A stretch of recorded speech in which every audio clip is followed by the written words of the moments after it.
let off some steam. Landmark episode. Let Off Some Steam has reached episode 10 and we got over 100 subscribers, so here's a little treat.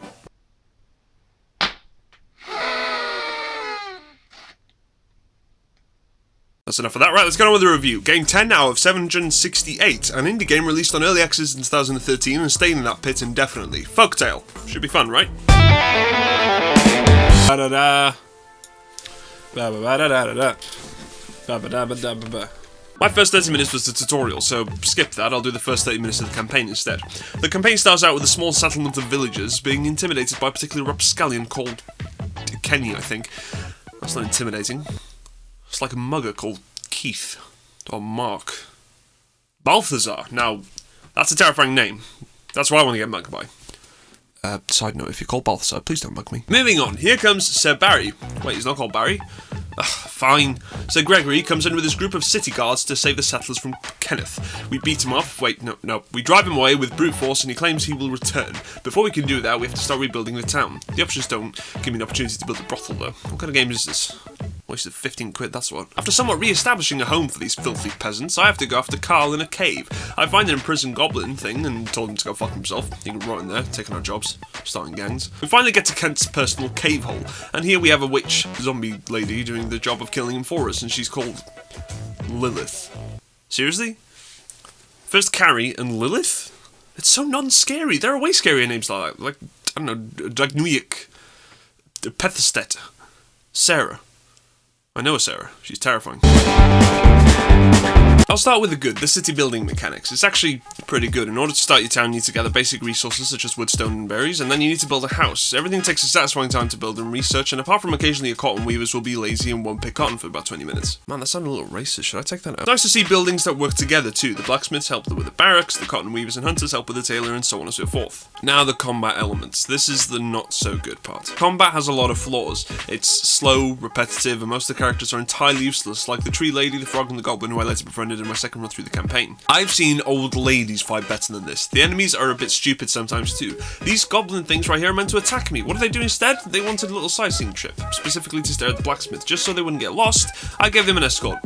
For their safety, of course. So many racist undertones in this video. To put it simply, the city building aspect, great. The combat's not so great. Side note, fuck the spider queens. No, don't shag them. I meant to stab them in the fucking face.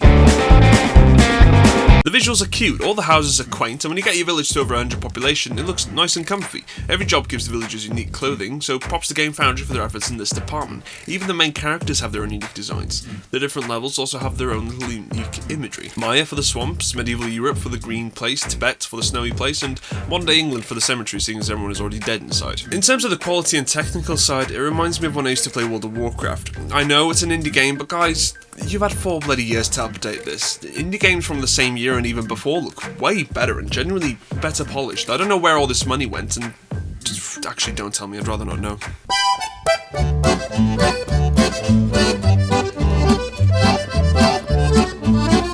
Sound is really fun actually. The different enemies and townspeople all have these little voice lines, which can be pretty funny from time to time, but every time the game mentions toast in an attempt to be funny, I die a little bit more inside.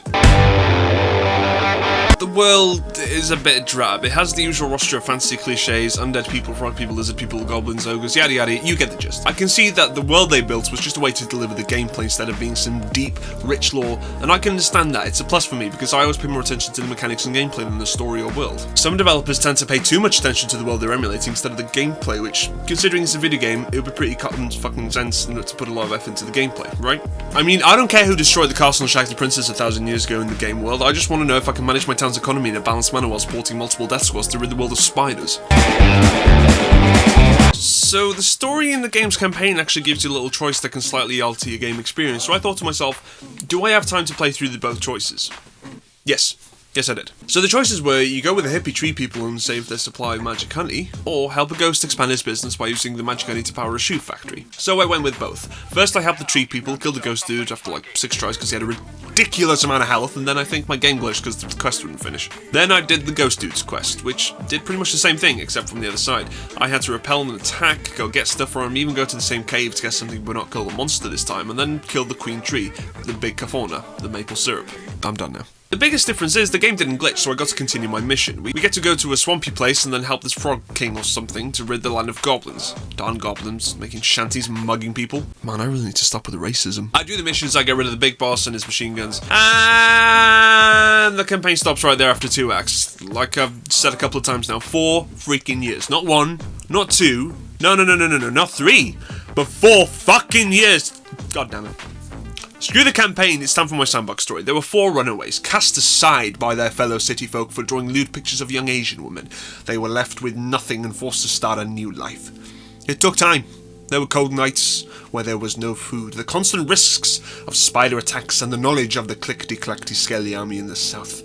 They knew they were in danger. But did that stop them? Never. Their resilience and persistence to live on stared the skulls in the face and laugh, although they were dealing with calcium deficiency. Their brave warrior, Sir Barry, this is my story now, bitches, and he's called Barry, wandered the land, thwarting the threats as he came across them. There were wolves, spiders, and snails in his journey across the mountains. It was treacherous, yet he prevailed, and came back with riches and a new protector for the village. Under the watchful gaze of these brave warriors, the town prospered. They were deep in their culture, good food, fashionable clothing, prostitutes. They had it all. But then came the trying times. The skeletons in the south had become aggressive, mocking the town for their lack of milk and brittle bones. Then came the skeleton war. They had numbers, an army, and facing them were 2 soldiers. Fit for battle but heavily outnumbered. The days and nights passed. Milk was running low and calcium deficiency spelled the end of the skeletons. The townsfolk won. But the graveyard's barren, empty of threats. However, there still lives one skeleton. Bob. There was an ambush. He was left unconscious. His friends had been killed and he woke up with nobody to tell him the tales of battle. Instead, now, he roams the mountains alone, seeing the pile of bones where his partners once stood. He now spends his days traversing in loneliness and gazing over to the human town in contempt. For only a glass of milk a day, you can keep Bob alive and well as he looks for new skeleton friends and family. The skeleton war took many casualties, but none as dear as Bob's former life. In summary, the campaign story was terribly short. The devs, after 4 years, had only managed to create a story for 2 areas, and it ends so abruptly, it's shocking, embarrassing even. Just as a tip, keep to the sandbox mode. It's more fun, free, and the story you make on it, it's way more interesting than the one in the campaign.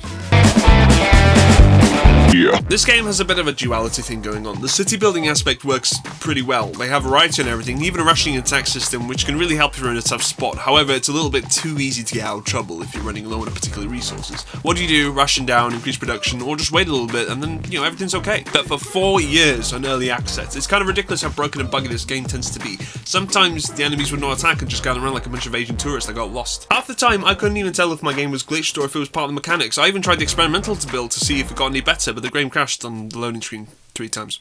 I keep bringing this up, I know, but 4 years, and all Games Foundry has to show for it is this from the deep depths of early access hell. It's pretty late access if it's been there for 4 fucking years. I mean, why did I waste my money on this? Sure, it has its fun moments, but once your town reaches a certain point, that's it, you can't go any further. In the end, I had all the different buildings, 200 villages, and researched and upgraded all of them. I had nothing else left to do, because even all the enemies were eliminated without trouble, except for Bob.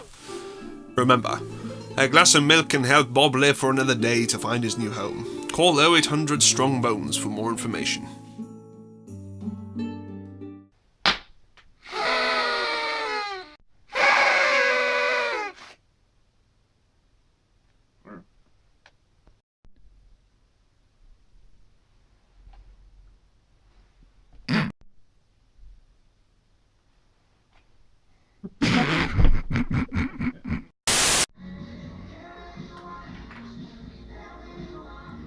Ani med de skal jeg jævla ikke det jævla stille kanskje. Si zeg het banal.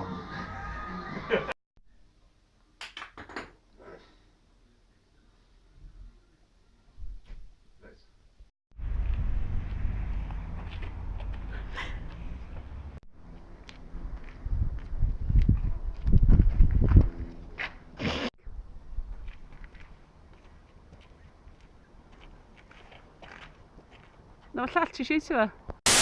Ah, you didn't think I'd forget, did you? Alright, this giveaway is binary domain. So whoever wants to have that, remember, comment, like, and subscribe, and you can have a chance to get it. I personally recommend it because it's a really, really fun game. It's really funny. It's genuinely fun to play. Great gameplay. Right. Anyway, yeah. Whoever got Chivalry, well done. I hope you enjoy it. It's a fantastic game. Anyway, goodbye. I'll see you in the next video. Have fun. This is Clover, signing out. Whatever. Pissing off. Fucking off. Go fuck yourselves. Whatever.